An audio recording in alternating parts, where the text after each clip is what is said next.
KPC vice president VT Balram telephone ലൈനുണ്ട്. Sri VT Balram, ഇത് സർക്കാർ വരുത്തിവെച്ച ഒരു പ്രതിസന്ധിയാണോ?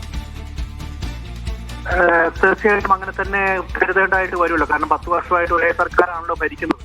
ഈ പ്രതിസന്ധികളൊക്കെ പഴങ്കഥയാണ്. 10 വർഷമായിട്ട് കേരളത്തിൽ പവർ കട്ടുകളൊന്നുമില്ല, അങ്ങനെ മറികടക്കുന്ന സാഹചര്യത്തിലേക്ക് കേരളത്തെ എത്തിച്ചിരിക്കുന്നു എന്നുള്ള അവകാശവാദമാണല്ലോ ഈ ഇലക്ഷൻ രംഗത്തടക്കം അവർ ഉയർത്തിയിരുന്നത്. അപ്പോ അതിൽ നിന്ന് വ്യത്യസ്തമായിട്ടുള്ള അനുഭവ ജനങ്ങൾക്ക് ഉണ്ടാകുമ്പോൾ അതിന് തൃപ്തികരമായിട്ടുള്ള മറുപടി പറയേണ്ടതും അവരുടെ തന്നെ ഉത്തരവാദിത്വമാണ്.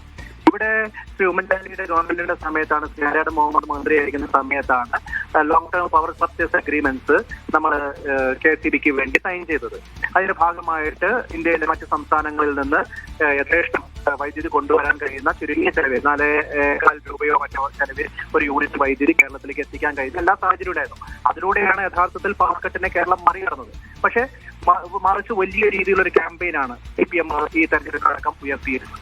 അന്ന് ഉമ്മൻചാണ്ടി സർക്കാർ കൊണ്ടുവന്ന ആ ചുരുങ്ങിയ വിലയ്ക്ക് വൈദ്യുതി എത്തിക്കാൻ കഴിയുന്ന പവർ പർച്ചേസ് അഗ്രിമെന്റ് ഏകപക്ഷീയമായിട്ട് റദ്ദാക്കുകയും അതേ കമ്പനികളുമായിട്ട് അതിനേക്കാൾ 3 രൂപയോളം അഡീഷണൽ നൽകിക്കൊണ്ടുള്ള 7 രൂപയോളം ചെലവിൽ വൈദ്യുതി കൊണ്ടുവരുന്ന കരാറുകൾ പിന്നീട് ഒപ്പിടുകയും ചെയ്യുന്ന തരത്തിലാണ് CPMന്റെ സർക്കാർ പെരുമാറിയത്. അതിന്റെ ഭാഗമായിട്ട് ഓരോ വർഷം ഞാൻ മനസ്സിലാക്കുന്നത് ഏതാണ്ട് 700 കോടിയോളം രൂപയുടെ അധിക ചെലവ് KSBക്ക് വരുന്നുണ്ട്.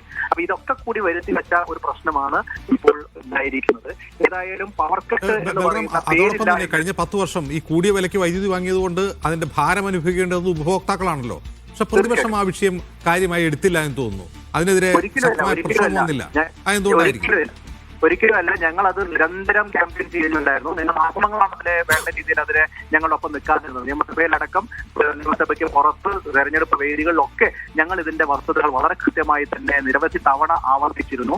ഇത് KSBക്ക് ഉണ്ടാക്കിയ അധിക ഭാരം, അതോടൊപ്പം പുതിയതായി വൈദ്യുതി ഉൽപ്പാദിപ്പിക്കാൻ കഴിയുന്ന ഒരു സാഹചര്യം പുതിയതായിട്ട് കാര്യമായിട്ടൊന്നും ഉണ്ടായിട്ടില്ല.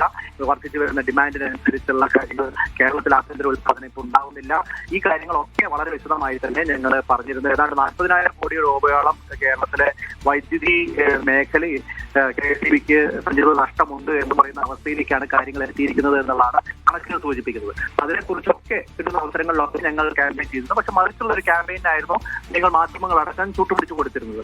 CPM പലതരത്തിലുള്ള ക്യാമ്പയിനുകളും നിങ്ങൾ മാധ്യമങ്ങൾ വേണ്ട രീതിയിൽ പൊളിച്ചടക്കുന്നില്ല, അല്ലെങ്കിൽ നിങ്ങൾ തന്നെ ഒരു ഘട്ടത്തിൽ സത്യാവസ്ഥ പറഞ്ഞത് പിന്നീട് ഇലക്ഷൻ രംഗത്ത് നിങ്ങൾ മാറ്റി പറയുന്ന അവസ്ഥയായിട്ട് ഉണ്ടായത്. അങ്ങനെയാണ് 18 മാസം പെൻഷൻ കുടിശ്ശികയാണ് എന്ന് പറയുന്ന CPMന്റെ നട്ടാൽ കുരുക്കാത്ത നുണ നിങ്ങൾ മാധ്യമപ്രവർത്തകർ തന്നെ ഒരു തവണ പൊളിച്ചടക്കിയതാണ്. പിന്നീട് അതേ മാധ്യമപ്രവർത്തകർ തന്നെ വീണ്ടും അതേന്ന് ആവർത്തിക്കുന്ന കാഴ്ച തെരഞ്ഞെടുപ്പ് ഘട്ടത്തിൽ നമ്മൾ കണ്ടതാണ്. അപ്പോൾ ഈ ക്യാമ്പയിനുകളൊന്നും അല്ല ജനങ്ങളുടെ അനുഭവം എന്നത്. ഞാനിപ്പോ ഇന്നലെ രാത്രി എന്റെ വീട്ടിൽ കറണ്ട് പോയിട്ട് അരമണിക്കൂറോളം ഞാൻ ഇവിടുത്തെ KSB എഞ്ചിനീയറെ ഫോണിൽ വിളിക്കുകയായിരുന്നു. എന്നിട്ട് കൃത്യമായി രാത്രി 11 മണിക്കാണ് അത് വന്നത്. അതൊരു ഫോൾട്ടിന്റെ ഭാഗമായിട്ട് പ്രാദേശികമായിട്ട് ഉണ്ടാവുകയാണെങ്കിൽ കൃത്യം 11 മണിക്ക് വരില്ലല്ലോ. ചിലപ്പോൾ 11:50 വരുമായിരിക്കും. അല്ല, കൃത്യം 11 മണിക്ക് തന്നെ വന്നു എന്ന് പറയുമ്പോൾ തന്നെ നമുക്ക് മനസ്സിലാക്കാൻ സാധിക്കും ഇത് കൃത്യമായിട്ട് പവർ കട്ടാണ്, കൃത്യമായിട്ട് അവർ ഓപ്പറേറ്റ് ചെയ്യുന്ന കാര്യങ്ങളാണ് എന്ന് മനസ്സിലാക്കാൻ സാധിക്കും. അതാണ് കേരളത്തിലെ മുഴുവൻ ജനങ്ങളുടെയും അനുഭവം കഴിഞ്ഞ ദിവസങ്ങളിലൊക്കെ ഉള്ളത്. അപ്പൊ പവർ കട്ട് എന്നുള്ള പേര് അവരൊന്ന് പരിഷ്കരിച്ചിരിക്കുന്നു, കുറച്ചുകൂടി ഫാഷനബിൾ ആക്കിയിരിക്കുന്നു. വൈദ്യുത നിയന്ത്രണം എന്നൊക്കെയുള്ള പേരിൽ നല്ല പേരിട്ട് വിളിക്കുന്നു എന്നതല്ലാതെ കേരളത്തിൽ പവർ കട്ട് എന്നുള്ളത് ഈ അവസരത്തിൽ മാത്രമല്ല കഴിഞ്ഞ 10 വർഷവും നിരന്തരമായിട്ട് ഉണ്ടാവുന്നതാണ്. അത് അപ്രഖ്യാപിതമാണ്. ഒന്നിയ സമയത്താണ്, ഒരു ഉത്തരവാദിത്വം ആരും ഏൽക്കാത്ത രീതിയിലാണ് എന്നുള്ളതാണ് വ്യത്യാസം.